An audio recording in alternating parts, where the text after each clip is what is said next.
So let me explain why this 1 upon pi of d square sine of ax plus b equal to y 1 upon pi of minus a square sine of ax plus b. Okay, I already given you the hint regarding this. Okay, so here you have to just check the derivatives of this sine function.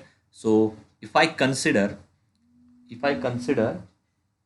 just 1 minute lecture line. हो हो कर हाँ हाँ. Okay, so so if I consider the derivative of this sine function sine of ax plus b, okay, what is this value? What is this value? A cos of ax plus b. Okay, but at the end we have to adjust this function. Okay, derivative of जो function आ रहा है वही function आपका यहाँ पे repeat होना चाहिए. Okay, तब जाके आप इसको पॉलिनोमियल में कन्वर्ट कर सकते हो, फाई ऑफ डी में कन्वर्ट कर सकते हो. So now these two functions are different. Here we have sine, here we have cos. So we have to take one more derivative. So if I take d square or one more derivative of this function, it gives me d square of sine of ax plus b is equal to minus a square sine of ax plus b. Okay, and if I so this is the one equation that we get. Again, a double derivative of sine of x plus b equal to minus a square of sine of x plus b. It simply tells you have to just replace d square by minus a square. Okay, I tell you why. Okay, so this is for d square only, but if I take the nth power of this d square, or if I take any nth power of this term, so it gives me, as this is true for d square, it is true for d raised to 4, it is true for any power. So this gives me minus a square raised to n. Is this correct? ये जो भी लिखा है correct है क्या? You can verify for any. Yes, sir. Okay, this is for any power n, है ना?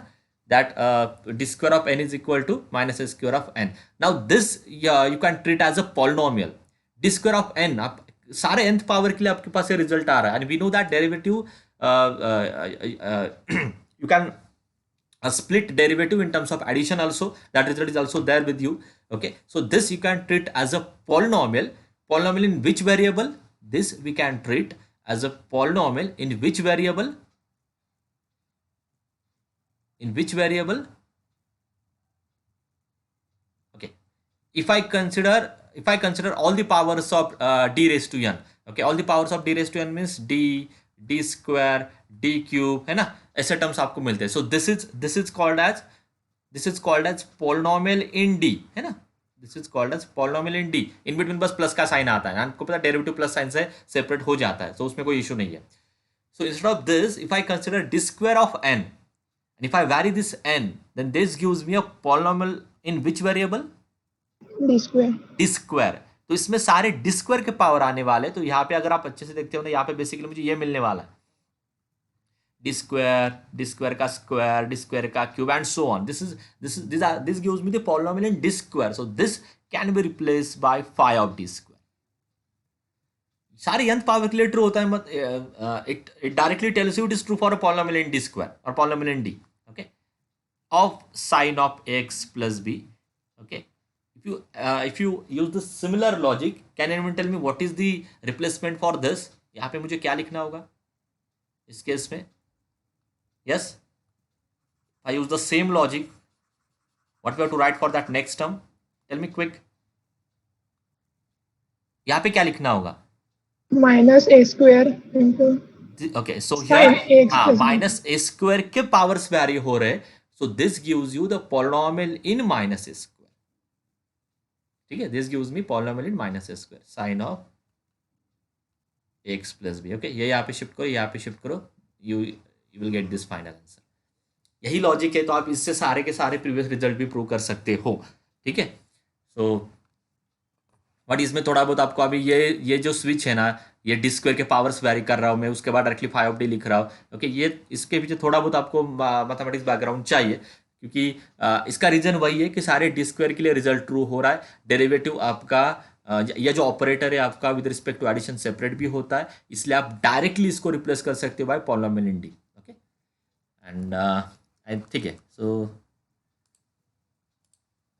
In this way, you can prove all the remaining results. I already told you those results are not difficult. If you don't know the proof, you can find on internet and then you will refer that. Okay. So now these are the questions on the shortcut method which you have to consider as a homework. Okay, you have to solve those questions in your notebook. जो मैंने आपको बोली थी आपको एक notebook करनी है. You can keep a same notebook for tutorials and for theory sessions also. Theory session में बस homework ही आपको उसमें solve करने हैं. Okay, so just tell me the hint. Okay, I will not discuss solution in detail. क्या क्या करना होगा इसमें आप या इस केस में आपको कॉम्प्लीमेंट्री तो मिल जाएगा. For a particular integral you will get yp is equal to 1 upon d square plus 2d plus 1 plus 1 of this function 2 cos x plus 3x plus 2 plus 3 e raised to x. Okay, क्या करोगे आप यहाँ पे? Yes, tell me your approach. Split. So split this particular integral with respect to this addition. Okay, so when you split this, your first term become this 2 cos x. What will be your second term? ये होगा first term. Second term क्या लेना होगा मुझे? X upon 3x लेना है या 3x plus 2 लेना है? Second term only 3x. only 3x. That increases your calculation, है ना? This whole you can treat as a polynomial. Yes. वो wrong नहीं था, वो wrong नहीं है, but that increases your calculation. Okay, but this whole you can treat as a polynomial, so directly you consider this as your second function and this is your third function. Okay, तो ये first case होगी trigonometric की case जहां पे आप D square को replace करते हो माइनस ए स्क्वायर से. ये होगी पॉलिनोमियल की केस जहां पे आप 1/5 को 1/1 प्लस एक्स में कन्वर्ट करने वाले हो. ये होगी एक्सपोनेंशियल की केस जहां पे आप डी रिप्लेस करते हो ए से. Is this clear? Then you can complete this question. Okay, I think that solution is already there in the PDF. Okay, okay, you can split like this. Replace individually. For first term replace d square by minus a square. Second में 1/1 plus x में. Third में d को a से replace करो. Do that calculation and complete the problem. Okay, so this is the homework question. मैंने बस आपको hint दी है. You can try this. Okay, this detailed solution is also available. Next. Just tell me your approach कि इसको कैसे how you solve this, how you find the particular integral. इसमें क्या करोगे? बोलो. शॉर्टकट मेथड से करना है तो उसके लिए क्या करना होगा? Tell me the substitution, tell me the simplification, substitution, जो भी जैसे भी आप समझ में आता. यस, क्या करना होगा इसमें? बोलो. Bracket simplify. a plus b bracket square formula. Correct, because we don't have any result for such a function 1 plus e raised to x whole square. ऐसे फंक्शन के लिए कोई रिजल्ट नहीं है आपके पास, so you have to perform this whole bracket square. So that gives you a square plus 2ab plus b square. Now you can separate one by one, है ना? One can be treated as e raised to 0x. This is 2 e raised to x and next is e raised to 2x. So we have three functions. You can separate particular integral with respect to addition. In first case, just put d equal to 0. In second case, just put d equal to 1. In third case, just put d equal to 2. Okay? And you can complete this question. Int मैंने already दी है यहाँ पे.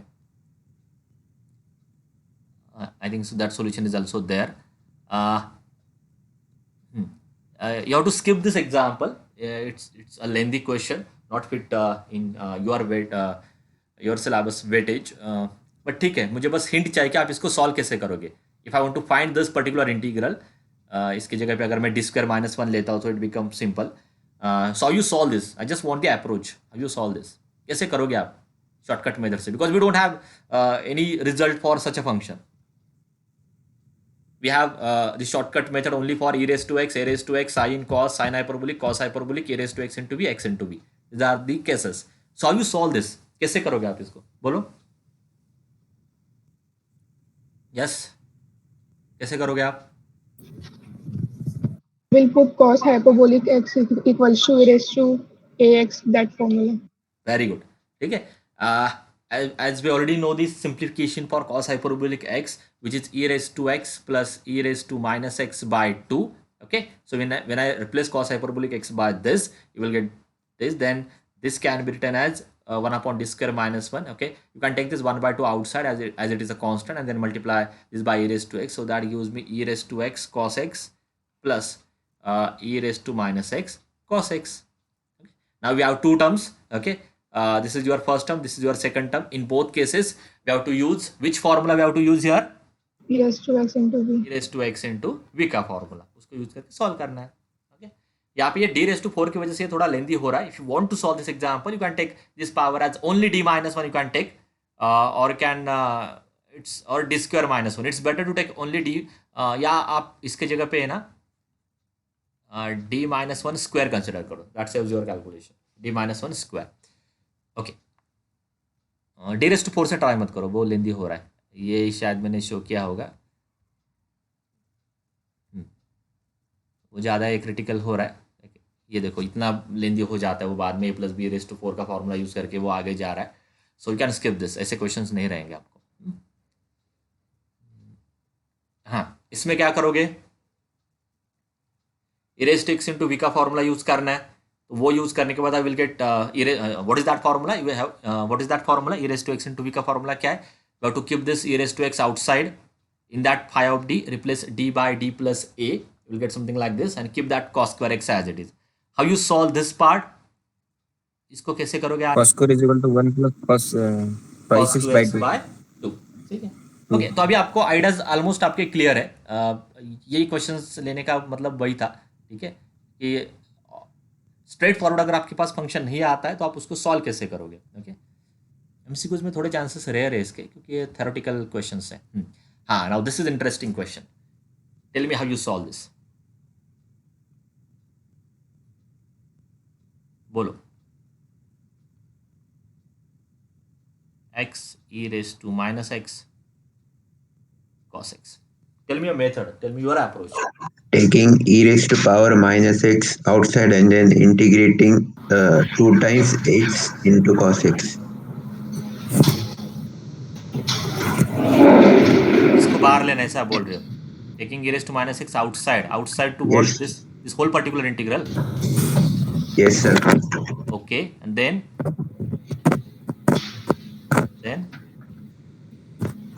Putting d minus 1 in d. okay, good.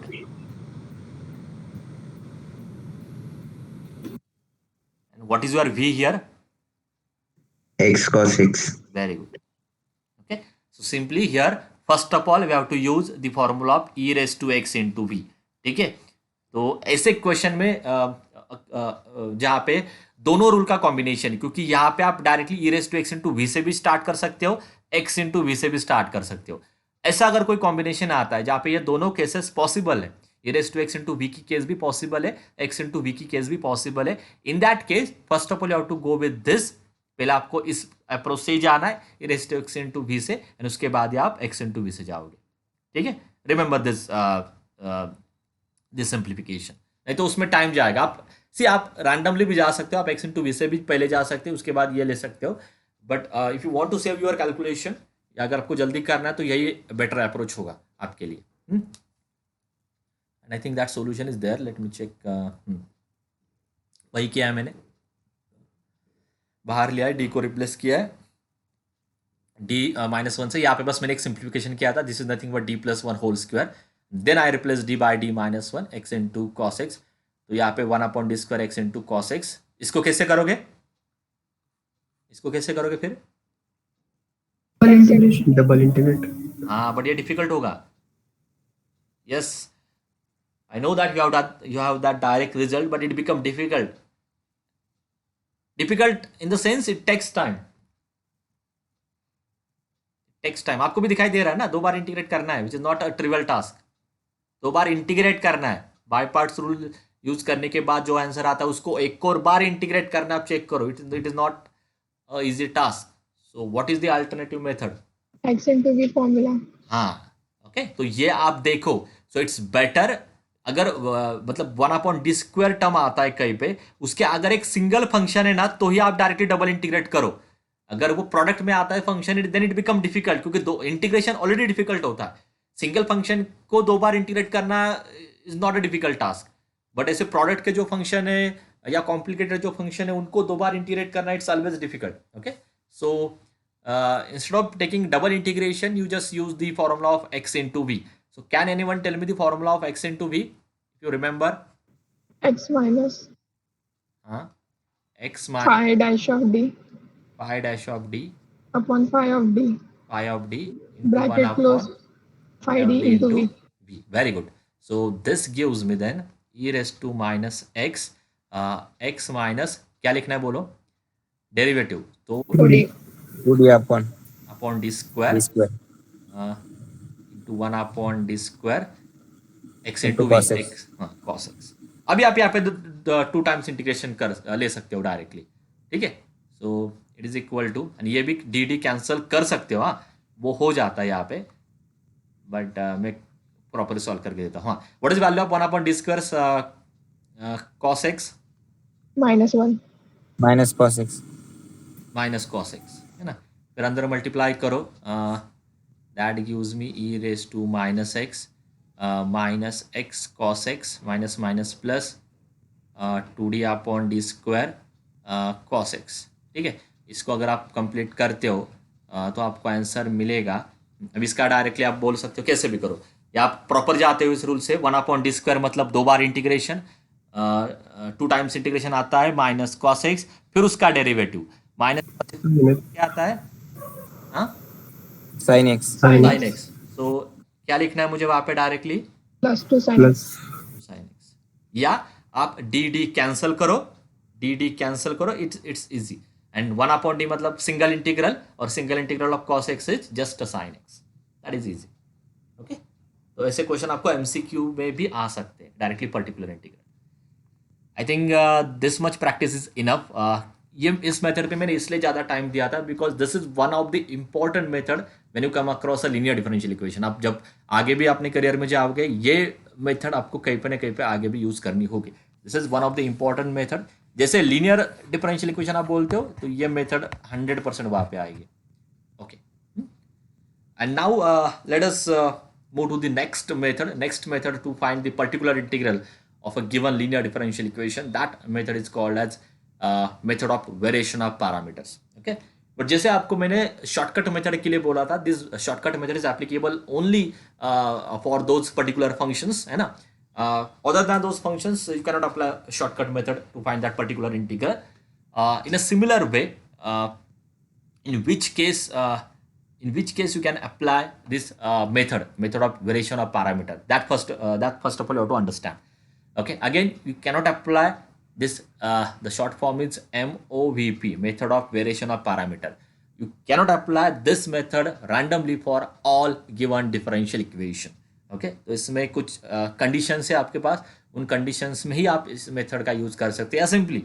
Okay, मैंने वो दे ही दिया result. This method is applicable only for a linear differential equation of order 2. Order 2 के case में ही आपको ये मेथड यूज करनी है, not for order 1, not for order 1, not for order greater than 2, या मतलब 3, 4, so on and so on. It is only for a differential equation of order 2. It is only for a linear differential equation of order 2. Remember this, क्योंकि यही एक trick है जिससे आप identify कर सकते हो कि उस केस में आपको कौन से मेथड से क्वेश्चन को सॉल्व करना है. So remember this method of variation of parameter. This method is only applicable for linear differential equation of order 2. Okay, so now let us understand what are the steps to find the particular integral using this method of variation of parameter. Okay, so first step तो common ही है, या आपको पता है वो सारे differential equation में कॉमन ही आने वाले. You have to find the complementary function by considering the auxiliary equation. Just consider the auxiliary equation, find its root, write down the complementary function. Okay, so when you write a complementary function, immediately after that, in this particular case you will get the values of y1 and y2. तो ये बस एक notation है, आपको proper अपना, for example आपको जैसे आप रेगुलर कैलकुलेट करते हो कॉम्प्लीमेंट्री फंक्शन, वैसे आपको कॉम्प्लीमेंट्री फंक्शन कैलकुलेट करना है. For example your complementary function is this, c1 e raised to 2x plus c2 e raised to 3x. ठीक है, ये आपका रेगुलर कॉम्प्लीमेंट्री फंक्शन है. बट जब आप method of variation of parameter के केस में आते हो, ओके, कॉम्प्लीमेंट्री फंक्शन से आपको basically here you will get two special values. Okay, those values are nothing but y1 and y2. So complementary function लिखने के बाद इमीडिएटली आपको पहले y1 एंड y2 कैलकुलेट करने. ओके, सो वो करने के लिए आपको इससे कंपेयर करना होगा. So compare, I think instead of this, compare complementary function of a given differential equation with this. Compare complementary function of given differential equation with this and find y1 and y2. ये आपकी step 1 है basically. Compare complementary function of given differential equation with this and find y1 and y2. So tell me y1 and y2 for this case. Tell me y1 and y2 for this case. e raised to 2x. हाँ, first case e raised to 2x, second इसमें e raised to 3x. But okay, अभी ये आपका अलग अलग आ सकता है. Okay, क्योंकि मैंने ये ऐसा कॉम्प्लीमेंट्री फंक्शन लिखा है, बट कुछ स्टूडेंट ऐसा भी लिख सकते कॉम्प्लीमेंट्री फंक्शन.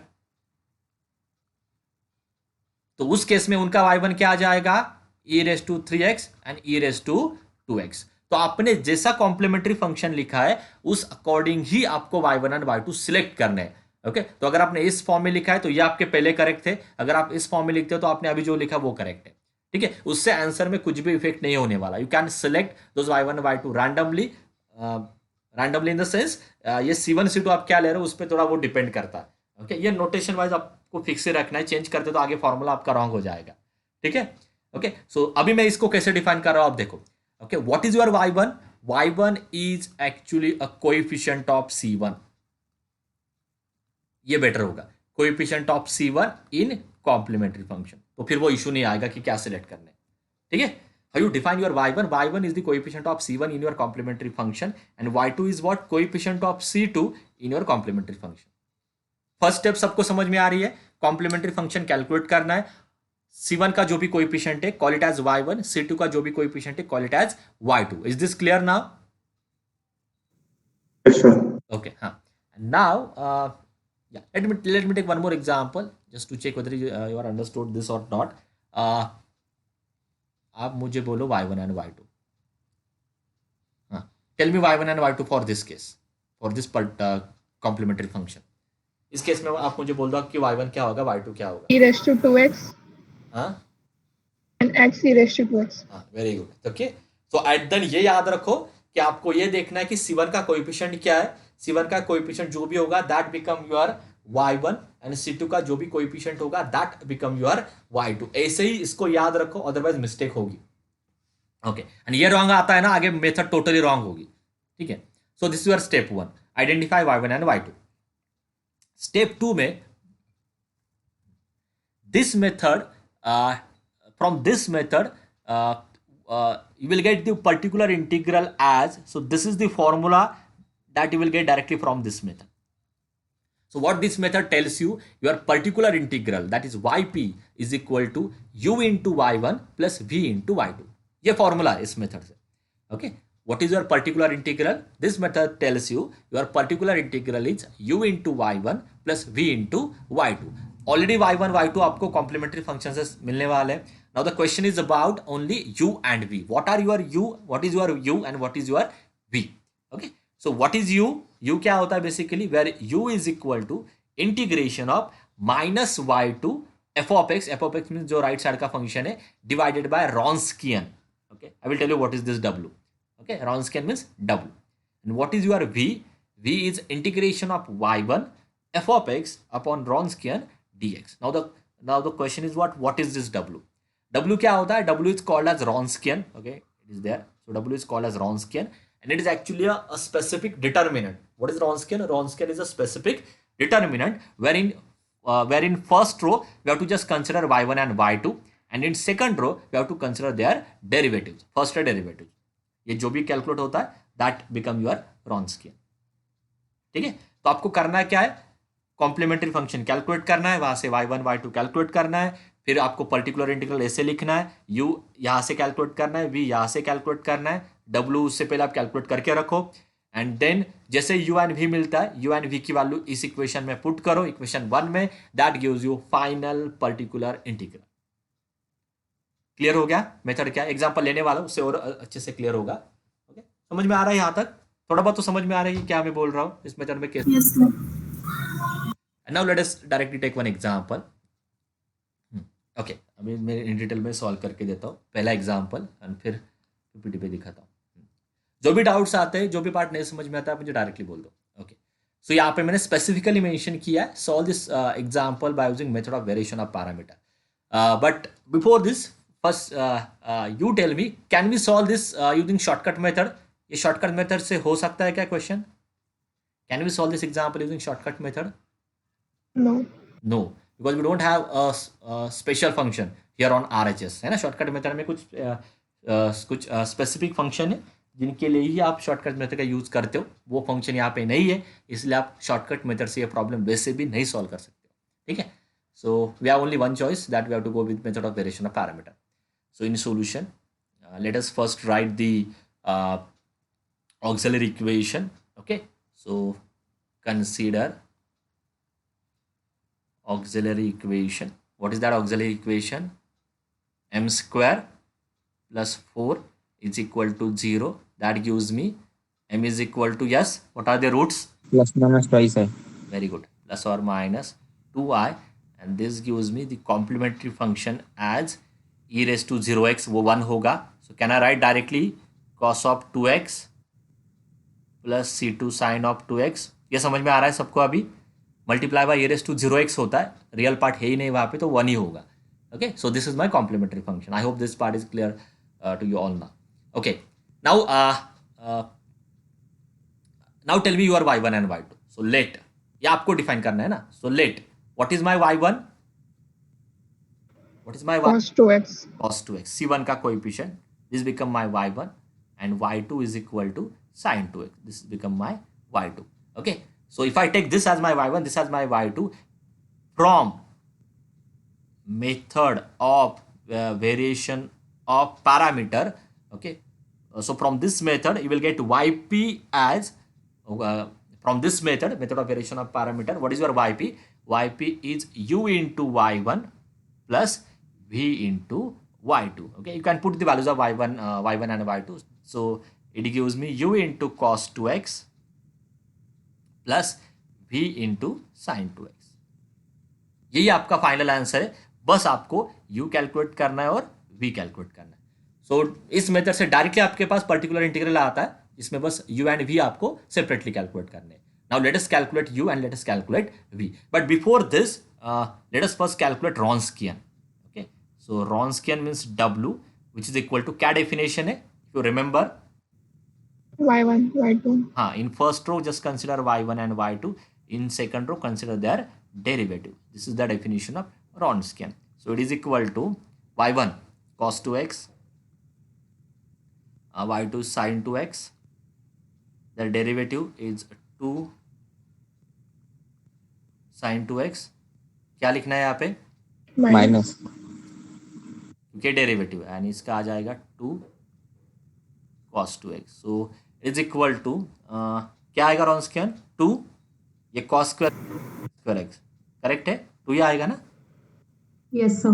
तो मैं डायरेक्ट लिखता हूँ. आप या आपको अगर देखना ही है तो if you do this calculation you will gate cos square 2x plus sin square 2x where 2 is common. So that is equal to 2. So your final answer is 2. Okay. Now remember all these values. मैं next slide में जाने वाला हूँ. y1 is cos 2x, y2 is sin 2x. फिर उसके बाद Wronskian की value क्या है 2. Now let's move to the next slide.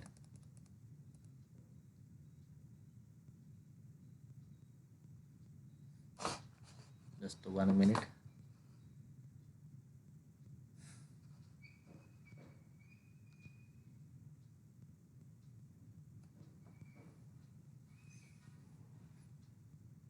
Wait for a while, there is a problem in system. Okay.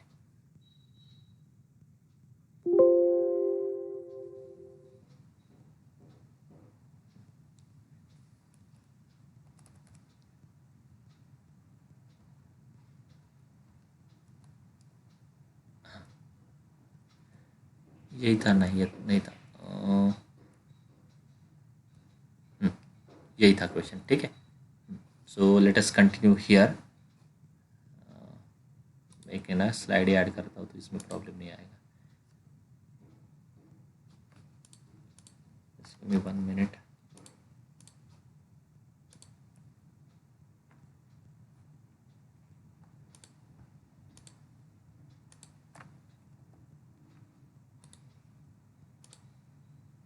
Okay, now let's do that calculation here. Okay, already मैंने formulas यहाँ पे paste किए तो आपको समझ में आएगा. Okay, so will continue that problem here. हमने रॉन्स्कियन कैलकुलेट किया था प्रीवियस स्लाइड में. That Wronskian is 2. Okay, now we are ready. आपका वाईपी मैंने ऑलरेडी लिखा था प्रीवियस स्लाइड में. वाईपी आपका क्या था? Can anyone tell me again what is our YP? u into cos 2x Cos of pi 6 plus b of sin pi 6. sin 2x. ठीक है. हाँ, so now let us calculate first u. So u का formula already मैंने यहाँ पे दे दिया आपको स्लाइड में. So it is equal to minus y two f of x upon Wronskian into d x. So it is equal to minus y two means sine 2x. So minus sine 2x. F of x क्या था? Right side में कौन सा function? सेक x था या सेक 2x था? Pi 6. 2x था ना. Okay, sec twice x upon Wronskian is w into dx. What is this? Minus 1/2 constant है, बाहर आने वाला है. Sin upon cos is tan 2x. What is integration of tan? Sec x by 2x.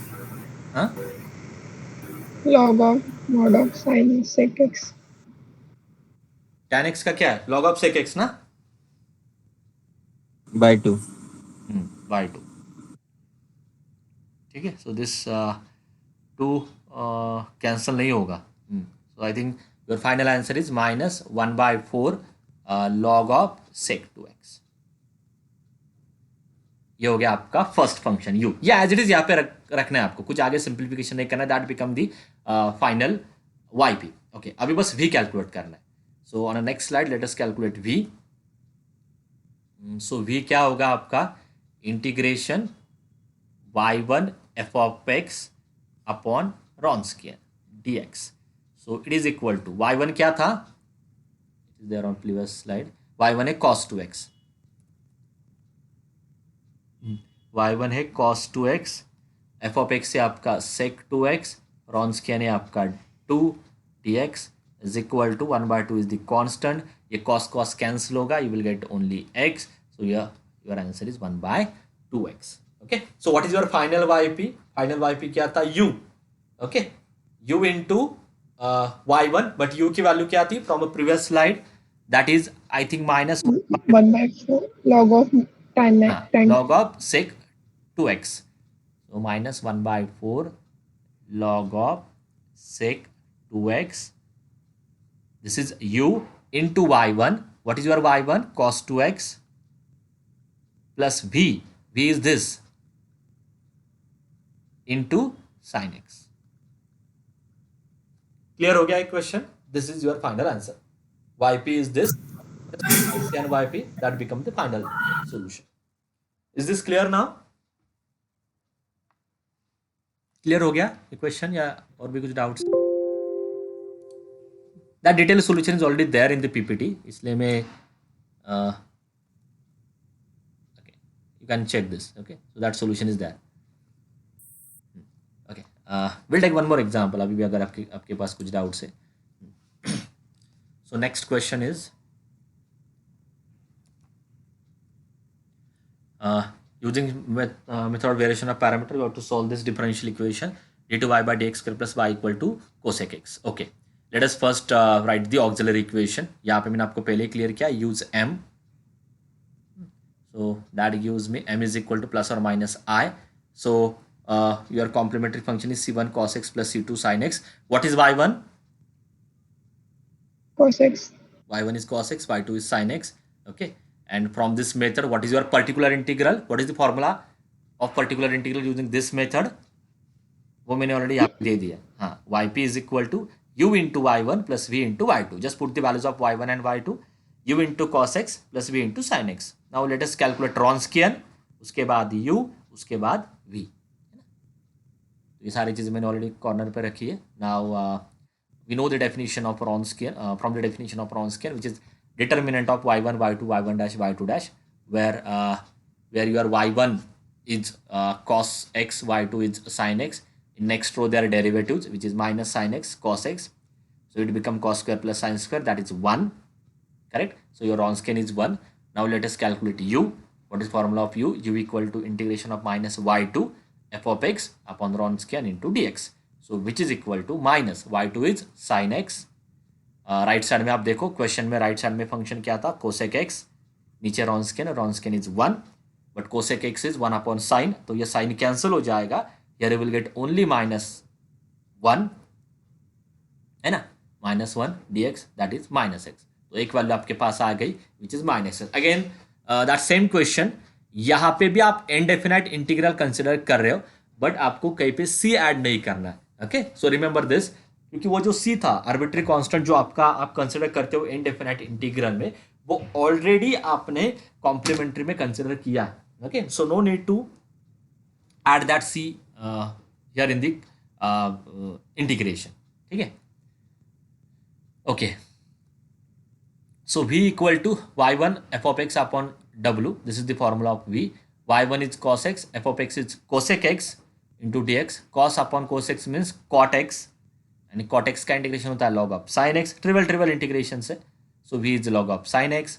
Now your function become u into u minus x था, so u into cos x plus v into sin x. Okay. Now just add yc and yp. That gives you the final solution. Remember, this method is only applicable for a linear differential equation of order 2. Okay, so let me take one more example. 50 के सारे cover कर देता हूँ. D square minus 6d plus 9 is equal to 0. इसके जगह पे m consider करो, m square. So m is equal to 3, 3. Now tell me the complementary function. Tell me complementary function for this. c1 plus c2x in bracket into e to the power thrice x. Thrice x. And what is y1 and what is y2? E raised to 3x, e raised to 3x. E raised to y1 is e raised to 3x and y2 is 6 e raised to 3x. y2 is x e raised to 3x. x e raised to 3x. Okay, इतना ही है इसमें, बाकी तो trivial ही है. Okay, सो ये मैंने split करके show किया है. c1 का कोएफिशिएंट क्या है, c2 का क्या है. So your y1 is this, y2 is this, है ना. पर्टिकुलर इंटीग्रल होता है u into y1 v into y2, that is u into e raise to 3x plus v x e raise to 3x. Let us calculate first Wronskian, that is w. y1 y2 y1 dash y2 dash, y1 is this, y2 is this. So it become e raised to 3x, x e raised to 3x. नीचे आएगा उसका derivative which is 3 e raised to 3x, and यहाँ पे क्या होगा, first function derivative of second plus second into derivative of first. Simple UV rule है. To the cross multiplication you will get this, ये cancel हो जाएगा.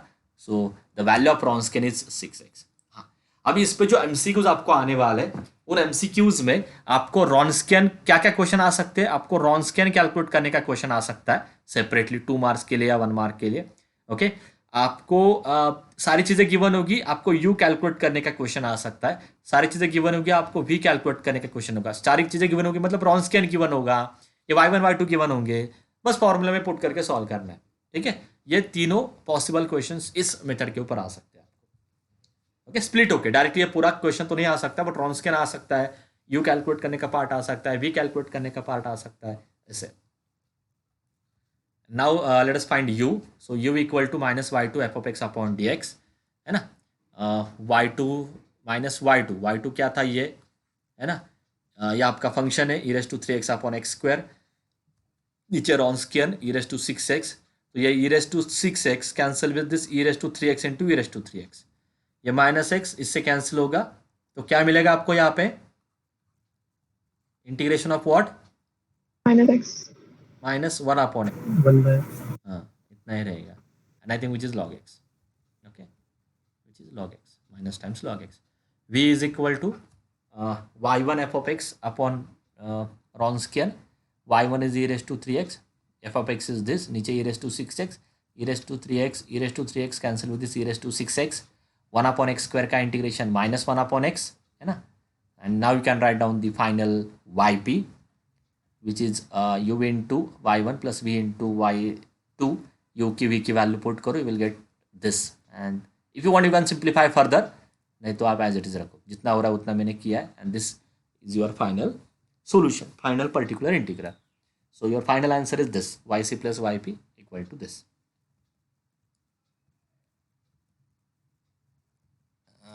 One more question is there. ज़्यादा question मैंने इसलिए ऐड किए थे just to revise the integration, but now I think yeah, ठीक है. Let me explain this also. कहीं पे ना कहीं पे इंटीग्रेशन में आपको थोड़ा बहुत थॉट देना होगा. Okay, so next question, solve this.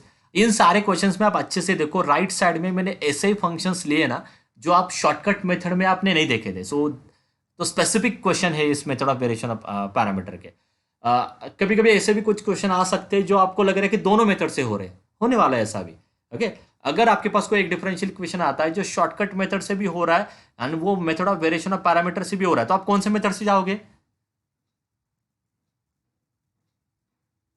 Shortcut method. Okay, तो वो वर्ड में ही ये सब कुछ है, ये सबसे फास्ट मेथड है सॉल्व करने की. Method of variation of parameter में टाइम जाता है, तो ऐसे केसेस में यू सिलेक्ट शॉर्टकट मेथड, या फर्स्ट प्रायोरिटी आपकी हमेशा शॉर्टकट मेथड ही चाहिए. Okay, so the roots are +1 and -1. So your complementary function is c1 e raised to x plus c2 e raised to -x. Okay, so your y1 become e raised to x, y2 become e raised to -x. Let us consider yp, which is u into y1 plus v into y2. Okay, सारे values put करो. Let us calculate Wronskian for y1 is equal to e raised to x and e raised to -x. So e raised to x, e raised to -x. In next row there are derivatives, e raised to x and minus e raised to -x. Do the cross multiplication. ये 0 हो जाएगा. e raised to x into e raised to -x become 0. That power is so that value is 1. So -1 minus 1 gives you -2. Now write down the u equal to -y2 f of x upon w. That is y2 आपका ये था. Okay, function आपके पास है ही 2 upon 1 plus e raised to x upon this -2. And if I do this simplification here, you will get, क्या मिलेगा आपको यहाँ पे, integration of e raised to -x upon 1 plus e raised to x dx. बोलो इसके आगे कैसे करोगे? ये क्वेश्चन बस इंटीग्रेशन के लिए लिया है, अदरवाइज कुछ नहीं था. Now you tell me how you solve further. इसको आगे सॉल्व कैसे करोगे? आप मुझे जो भी बोलोगे मैं उस हिसाब से सॉल्व करते जाऊंगा. You tell. हाँ, We'll balance it by minus and log of 1 plus e raised to x. log of 1 plus e raised to x कहाँ पे? In numerator +1 -1 add. मग कसं करणार खाली ॲडजस्ट? सेम नंबर असता तर ठीक है ना. e raised to x अगर ऊपर रहता तो वो हो जाता.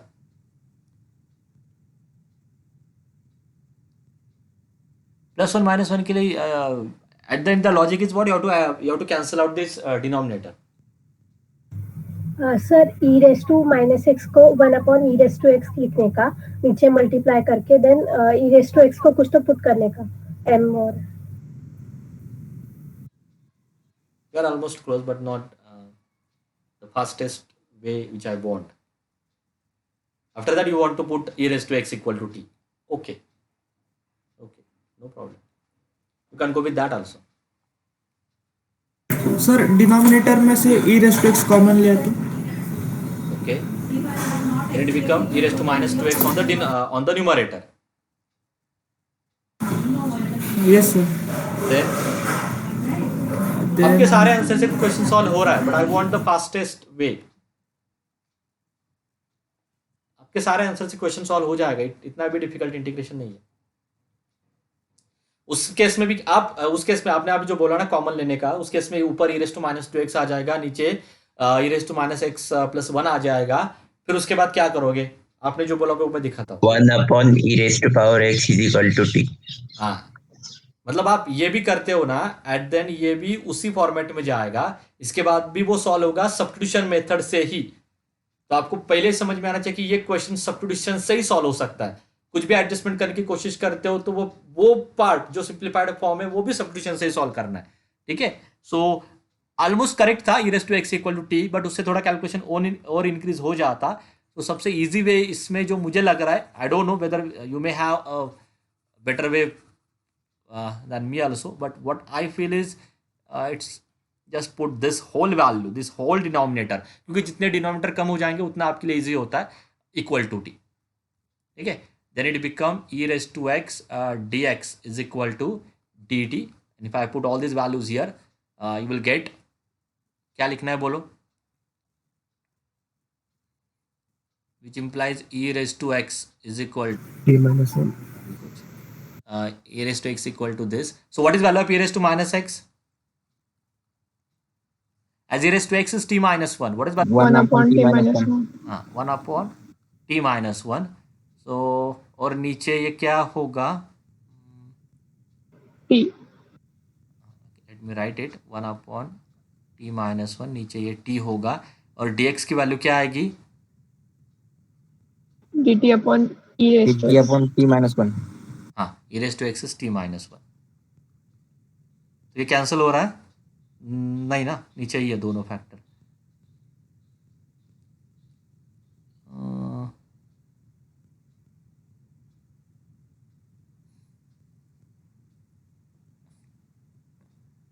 Again this is not the e raised to x put करके भी इतना कुछ सिंपल होगा नहीं। ये क्या आएगा 1/t। सर हो रहा है ना सर, आप जब सब डिनोमिनेटर मल्टीप्लाई करने के बाद जब न्यूमरेटर में जाएंगे तो होगा ना। कौन से सब्स्टिट्यूशन से, इस मेथड से बोल रहे हो क्या जो अभी किया? हाँ सर, इसी मेथड से। क्या होगा आगे इसमें?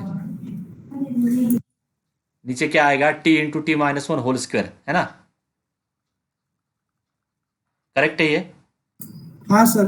क्या आगे तो उसके बाद सब सॉल्व करने का और वो न्यूमरेटर में शिफ्ट करने का, तो जो बेसिक फॉर्मूला ना n into x raise to n plus 1 upon n plus 1 से होगा ना सर? 1 अपॉन है ना रे? हाँ सर, फिर वो न्यूमरेटर में जाएगा ना, कैसे? पावर नेगेटिव लेंगे तो। I don't think so. dt upon ये क्या होगा if you do this simplification also, में t स्क्वायर minus 2t plus 1 and t से मल्टीप्लाई होगा। You shift this on numerator. Yes sir. Okay, is there any other way that? एक try and error से भी जा सकते हैं, इसको पार्शियल फ्रैक्शन जैसे लिख सकते हैं। Sir u upon v method से भी हो सकता है। What is that method? u upon v?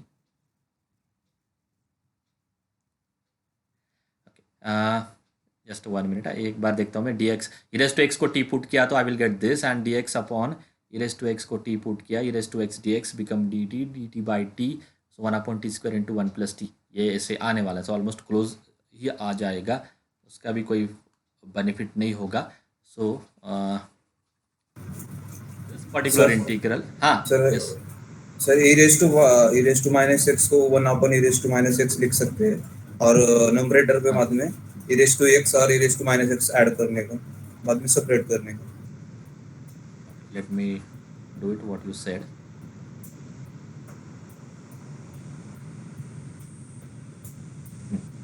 हाँ, क्या बोला था आपने? इसको 1 upon e raised to x लिखना। हाँ, फिर हाँ वो पूरा नीचे लिखने का e raised to x। हाँ, प्लस और minus e raised to x ऊपर के इसमें plus e raised to x और minus e raised to x। Variable कैसे एडजस्ट कर सकते हैं? बाद में अलग लिख सकते हैं ना सर, वो कट हो जाएगा। 1 plus e raised to x एक साइड में लिख लेगा और e raised to x एक साइड में। Term is non zero. हाँ, और माइनस, हाँ पहले इसको ब्रैकेट में लेने का, 1 plus e raised to x। सो ये कैंसिल और करके दोनों डिनोमिनेटर, हाँ ये कैंसिल कर, ओके इसको सेपरेट किया। So I think here will get something like this. Yes sir. So I think it will work. वही मैं करने वाला था, that is nothing but partial fraction जैसे एडजस्ट करने वाला था। ठीक है, हाँ सर, और उसको अलग इंटीग्रेशन करना। हाँ, गुड गुड गुड। दोनों का एंड वही हो रहा है. So this is what I want to do कि अभी लास्ट ऑप्शन मेरे पास भी यही था, you have to adjust with the partial fraction जो आप करते थे ना. So let me explain this approach in a proper way. I think इसमें शायद वही अप्रोच होगा, बट देखता हूँ, मुझे पता नहीं, यही नहीं होगा प्रॉपर, इस डायरेक्शन में नहीं होगा. ओके, आंसर अभी क्या आया था मैं आपको वो एक्सप्लेन करता हूँ. This can be written as 1 upon e raise to x into 1 plus e raise to x d x. Correct. हाँ, अभी इतना याद रखो, जब भी आप कोई टर्म प्लस और माइनस करते हो ना, ओके, ये प्लस 1 ऐड करना, -1 ऐड करना, ओके, उसमें एक कंडीशन होती है. What is that condition? That number must be non zero. Okay, वो नंबर नॉन जीरो चाहिए. वेरिएबल के केस में अगर आपको कभी भी एडजस्टमेंट करनी है तो उतना आप याद रखो. ओके, तो यहाँ पे ई रेस टू एक्स आपको पता ही है नॉन जीरो है, तो this 1 sorry, so this 1 plus this 1 plus e raise to x minus e raise to x. Correct. इसे आपको ऊपर एडजस्टमेंट करनी है, जीरो के एडजस्टमेंट, 1 प्लस जीरो के एडजस्टमेंट. Then this can be written as integration of 1 upon e raised to x minus 1 upon 1 plus e raised to x. तो सिंपली मैंने बस क्या किया है, ये जो फैक्टर था आपका 1 upon e raise to x 1 plus e raise to x, इसको ही मैंने पार्शियल फ्रैक्शन में लिखा. ये सेम ही है. ठीक है. If you do this calculation you will gate 1 in the numerator and you will get something like this. ठीक है, क्लियर हो गया. ये बस एक पार्शियल फ्रैक्शन, आप कैसे भी याद रखो, एडजस्टमेंट से याद रखो या डायरेक्ट याद रखो, जो भी आपको इजी लगे वो. Okay, so let me go to that slide first. ठीक है, ये मैंने डायरेक्टली यहाँ पे शायद पार्शियल फ्रैक्शन कंसिडर किया, बट एडजस्ट वो वही है, plus e raise to x minus e raise to x add करके भी आपको यही मिलेगा. ओके, नाउ आई थिंक पहला इंटीग्रेशन तो अभी ट्रिवल होगा आपके लिए, है ना. ये ट्रिवल होगा क्योंकि it is e raise to minus x. What about second? In that case इसको क्या करना है फिर सेकंड केस में? Direct apply integration 1 upon x का log of mod of 1 plus e to the power x upon e to the power x. हाँ, so what is that answer? minus e to the power minus x in bracket 1 plus log of in bracket 1 plus e to the power x. क्या क्या फिर से बोलो. minus e to the power minus x in bracket 1 plus log of 1 plus e to the power x. ये आ रहा है क्या आपका answer? 1 plus e to the power minus x common करा बाहर ले. ओके, आप यहीं पे एडजस्टमेंट बोल रहे हो क्या? हाँ, नहीं, डायरेक्ट आंसर है. Okay, there are many ways. Okay, here also you can what we can do, आप पुट करके भी जा सकते हो, और you can take e raise to x common. यहाँ से e raise to x common लेते हो तो वो डायरेक्टली ऊपर चला जाएगा. सॉरी, हाँ, e raise to minus x ऊपर चला जाएगा, नीचे क्या मिलेगा?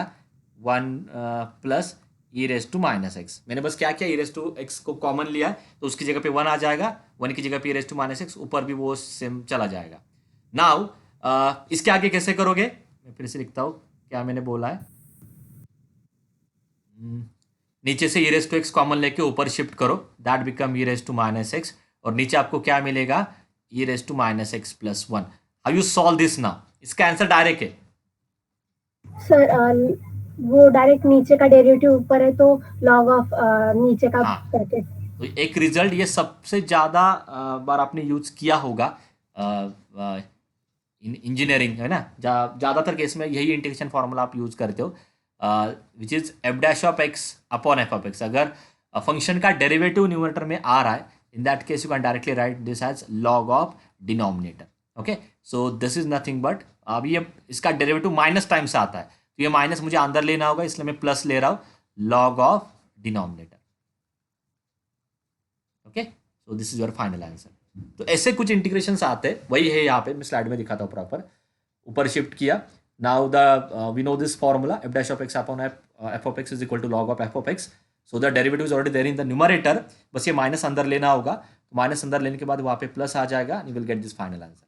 But there are some integrations जहाँ पे थोड़ा आपको वर्कआउट करना होगा. प्रॉपर सॉल्व हो जाता है, बट आपको ये भी इंश्योर करना है कि वो लेस टाइम में सॉल्व हो जाए, नहीं तो फिर वो बेनिफिट या वो टाइम आप मैनेज नहीं कर पाओगे. Okay, and let us come to the last integration. v is equal to y1 f of x upon w e raised to x, the whole thing is ये मिलेगा आपको. And what is the answer of this? क्या लिखना है आगे? What is integration of this? log of 1 plus e raised to log of 1 plus e तो यहाँ raised पे वो डायरेक्ट ही हो रहा है. नीचे का जो टर्म है उसका डेरिवेटिव ऊपर एडजस्ट हो रहा है. So your answer is log of denominator. So log of 1 plus e raised to x. And just add these two function. That gives you the final answer. ये प्रॉब्लम लेने का logic वही था कि आप वहाँ पे बस मुझे वो इंटीग्रेशंस एक्सप्लेन करना था. तो जिनका थोड़ा एवरेज है इंटीग्रेशन का नॉलेज, एटलीस्ट वो जो लास्ट केस का जो प्रॉब्लम था, वो जो स्पेशल इंटीग्रेशन आप कहीं पे नोट डाउन करके रखो सेपरेटली. ओके, नहीं तो आपको इतने रीडिंग में नहीं समझ में आएगा कि एक ऐसा भी इंटीग्रेशन है जो इमीडिएटली आपको सॉल्व होगा नहीं. तो ऐसे जो पॉइंट्स आते हैं ना इन बिटवीन द लेक्चर्स की, जहाँ पे इसलिए मैंने वहाँ पे टाइम स्पेंड किया था, आपके साथ ही मैंने सॉल्व किया है. बट ऐसे जो क्वेश्चन है, ऐसे जो इंटीग्रेशन है, वो आप सेपरेटली नोट डाउन करके रखो. उससे क्या होगा कि एग्जाम में ज़्यादा टाइम नहीं जाएगा आपका उसको थॉट देने में. And these are some questions that you can practice. There are some questions that you can practice. Already shortcut method के कुछ questions है, ये भी कुछ questions है. अभी कोई डेडलाइन आपको मैं नहीं दे रहा हूँ, but you have to solve this all questions in your notebook. At least जो शॉर्टकट मेथड के वो आप पहले कंप्लीट करके रखो, और उसके बाद फिर आप ये क्वेश्चंस ले सकते हो. Okay, total 5 questions are there. इससे क्या होगा, कंसेप्ट आपकी और अच्छी तरीके से क्लियर हो जाएगी. And this is all about the method of variation of parameter. Okay, this topic is not there in your syllabus. PPT में अगर होगा भी तो आपको वो स्किप करना है. मैं वैसे अपडेटेड पीपीटी आपसे शेयर कर देता हूँ. Okay, so now only 2 points are remaining from this unit. Okay, so next lecture में हमारा ये यूनिट होने वाला है. ठीक है, so 1 point is application to electric circuit, and the second point is general method. General method hardly we need only 1 or 2 minutes. Okay, मैं अब ठीक है अभी नहीं इंट्रोड्यूस करता हूँ, नेक्स्ट लेक्चर में लेता हूँ. तो general method hardly I will need only 2-3 minutes, क्योंकि एक फॉर्मूला एक्सप्लेन करके आगे जाना है. प्रैक्टिकली उतनी वो इम्पोर्टेंट नहीं है मेथड, उसका कैलकुलेशन है वो इतना ट्रिवियल नहीं है, but just for MCQs purpose will take few questions on that method, and then will directly jump to the last topic which is the applications of this linear differential equation in electric circuit. Okay, that will be our last topic, and that is all about your unit 1. Okay, so next lecture can consider as the last lecture for unit 1. Okay, so here we'll stop today.